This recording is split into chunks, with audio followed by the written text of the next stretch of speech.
Good evening, folks, and welcome back once again to the Ora News broadcast. I'm Daniel Cook, your host for the English News Edition, which we hold 6 days a week at 6 p.m. In today's news, there has been a terrorist shooting at the headquarters of a popular French magazine. The attack unfortunately left 12 people dead. Unknown gunmen barged into the Paris office of the French satirical magazine Charlie Hebdo in an apparent militant Islamist attack. They opened fire on the office before fleeing in a getaway car, leaving 12 dead behind them. 4 of the magazine's well-known cartoonists, including its editor-in-chief, were among those killed, as well as 2 police officers. A major police operation is now underway to find the 3 gunmen. The president of France, François Hollande, said that there is no doubt that it was a terrorist attack of exceptional barbarity. The masked attackers opened fire with assault rifles in the office and exchanged shots with police officers in the street outside before escaping by car. They later abandoned the car in northern Paris. Many of Albania's senior leaders have reacted to the terrorist attack in France, sending their condolences and best wishes. The President of the Republic, Bujar Nishani, sent a message of condolence today to the French president for the victims and the injured. President Nishani expressed his deep sorrow and sent his most heartfelt and sincere condolences to the families of the victims, to the French people, and to the French government. He wrote, "This barbaric and intolerable act of terrorism against the press and against free speech makes us even more aware and united in intensifying our joint fight against terrorism. Please accept once again my most sincere condolences."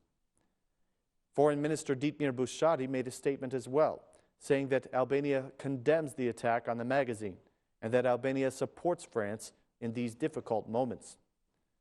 The Assembly Speaker Ilir Meta also condemned this very serious terrorist attack and expressed his deepest condolences to the victims' families.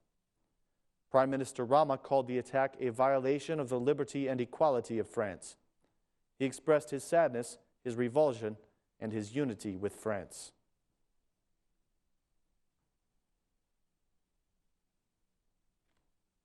Two days after the gang-related attacks in Tirana, the director of the state police, Artan Didi, held a press conference. He intended to address the issue of energy theft, but the journalists had other plans for him. The senior leader of the state police, Artan Didi, could not deflect the reporter's questions, although he did manage to avoid giving a direct answer on the details of the event. According to the Democratic Party, the assassination attempt against Emiliano Sciolazzi is a clear sign that the country is protecting these gangs. The vice chairman of the Democratic Party, Edi Paloka, made this statement: "All of the government structures were at the disposal of the gang leader, from the hospital services to escorting him to his home. There is disturbing data that the police conducted searches of homes of businessmen who were extorted by this gang. So the Interior Minister knows that his friends are extorting money, and he does nothing to protect the victims. Yesterday, there was continuous misleading information and complete lack of transparency in favor of the gang." He went on to directly accuse the Prime Minister of being silent about this event, even though he reacts to everything else. He continued, "Prime Minister Rama is the only one who has been silent about this serious event. Certainly, he is aware of this criminal activity.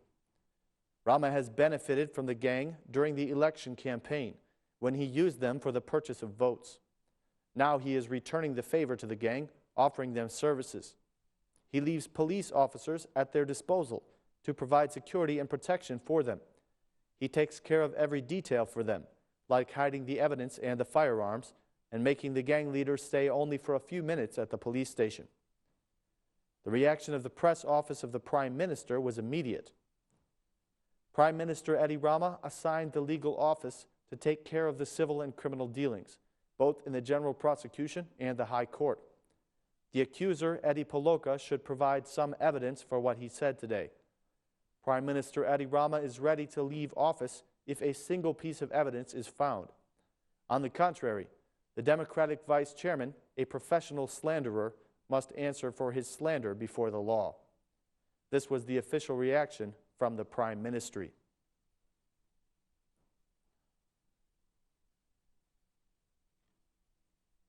The European Parliament member Knut Fleckenstein has returned to Albania today in order to meet with Albania's highest leaders. Mr. Fleckenstein is serving as a mediator in Albania to resolve the political crisis between the parties. This time, he plans to stay for 3 days. This visit has the purpose of preparing a progress report on our country and also to observe the implementation of the resolution that Parliament made at the end of the last session, an agreement that returned the opposition to the Assembly. Mr. Fleckenstein is expected to meet with President Bujar Nishani, Assembly Speaker Ilir Meta, the Vice Prime Minister Niko Peleshi, Ministers Ditmir Bushati, Milena Harito, Saimir Tahiri, the Chairman of Democratic Party, Lulzim Basha, as well as the Ombudsman and representatives of the institutions involved in the fight against corruption. He will also meet with the members of the public administration, minority representatives, and representatives of the civil society and the media. He will participate in a forum that was organized for the ambassadors in Tirana. He will also have a meeting with the head of the OSCE. It has been learned that the Prime Minister is abroad on an official visit, and he will not be meeting with Fleckenstein this time. A press conference is scheduled on Friday after the meeting that Fleckenstein will have with 2 MPs, Taulunt Bala and Mailinda Bregu. The meeting concerns the progress of implementation of the joint agreement between the parties. Mr. Fleckenstein also wants to meet the relatives of one of the victims of the January 21st shooting, Alex Nika. His request is in response to a letter that was sent to him by the wife of Alex Nika. She requested the intervention of Europe to ensure that justice is done in the case.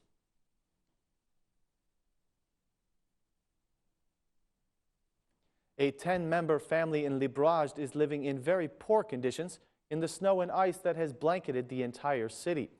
The Meta family in the village of Zgosta lives only on a pension and a small strip of land. They have no electricity and they are struggling to withstand the cold. The freezing temperatures and extreme poverty is making life miserable for this family. Their only shelter is a collapsed old house with a wooden stove, the only source of heat. The lack of electricity has forced the children to do their studying by candlelight. The celebration of the new year for this family was the same as almost all of the families of the Librazhd villages, without electricity.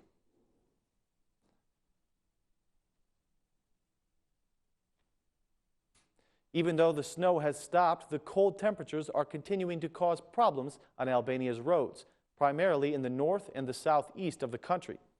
The Albanian Road Authority and the General Directorate of Road Transport Services have provided information about the condition on Albanians' roads.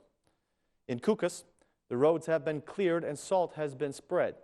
Drivers can navigate freely without chains on their tires. There is ice in Domaj Drajrec and Bayram Kurikam. In Dibër, the spreading of salt continues due to the very low temperatures during the night. Drivers are advised to use chains on their tires. In Shkodër, salt is also being spread on the roads. There is ice and frost accumulation on the Vrith Razem road segment. There is some frost on other roads as well, but vehicles are traversing without chains on their tires. In Korça, the temperatures were down to -10 degrees last night, and to ensure that vehicles could still travel without accident, salt was spread during the night. The situation is being carefully monitored until the temperatures rise again. Drivers are advised to use tire chains. In Elbasan, the Librazhd-Stebleva road is open, but drivers are advised to use tire chains due to the presence of ice and frost. The situation is the same on the Elbasan-Gjinar road segment. The road authority says that chains should be used, especially on the Lunuk-Stebleva road segment. On other roads, it is recommended that drivers use caution because of icy conditions.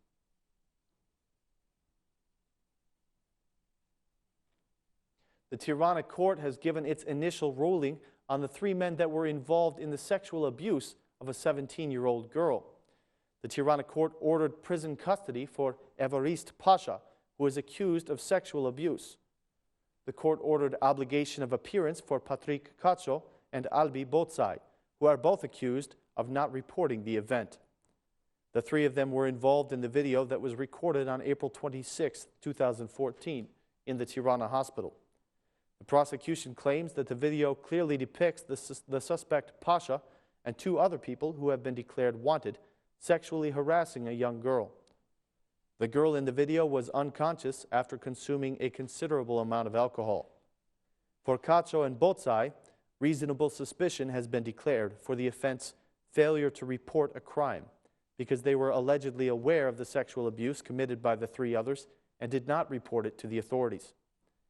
The 2 young men who are still wanted were the boys who accompanied the 17-year-old girl to the emergency room at around 4 a.m. on April 26th.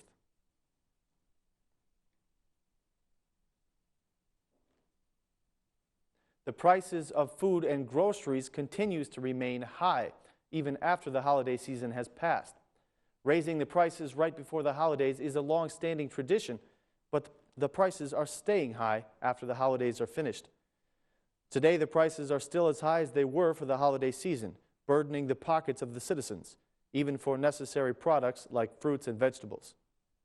Off the camera, the merchants blame the consumers for the high prices.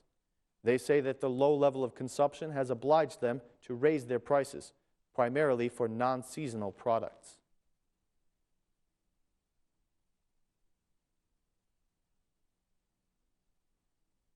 Ladies and gentlemen, that is all the news for this evening. Thank you for watching.